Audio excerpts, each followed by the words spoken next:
So as we go sailing, we end up encountering a monster.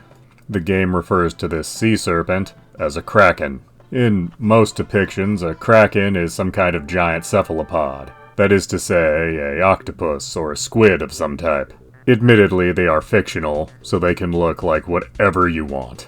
I'm just saying you could have called it a sea serpent or leviathan or whatever else.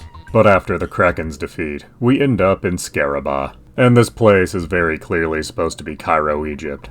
We have 3 pyramids and a sphinx.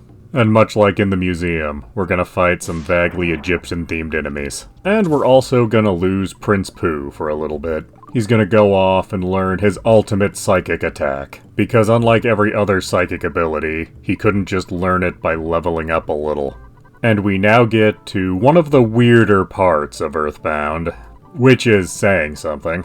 We are going to go inside a man, but not a regular man. He has turned himself into a colossus that has a dungeon inside.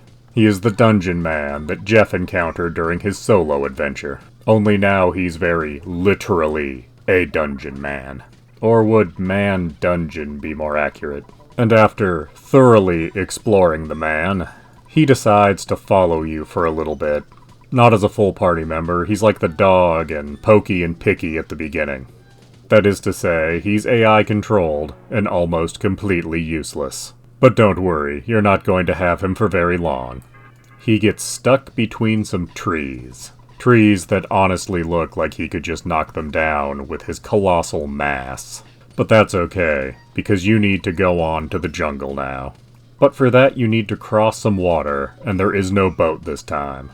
Instead, our friendly dungeon man offers to let you use a yellow submarine that he has in his body. It's very convenient he has that. And as to how the children actually move it out of him, we don't know. It's in him and then it's out of him.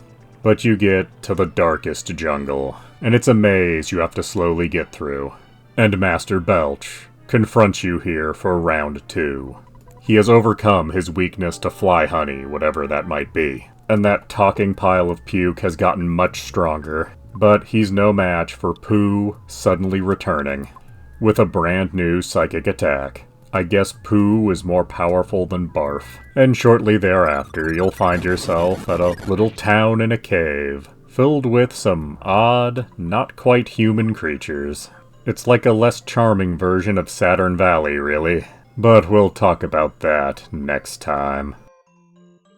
Please do subscribe, comment, like, and tell your friends.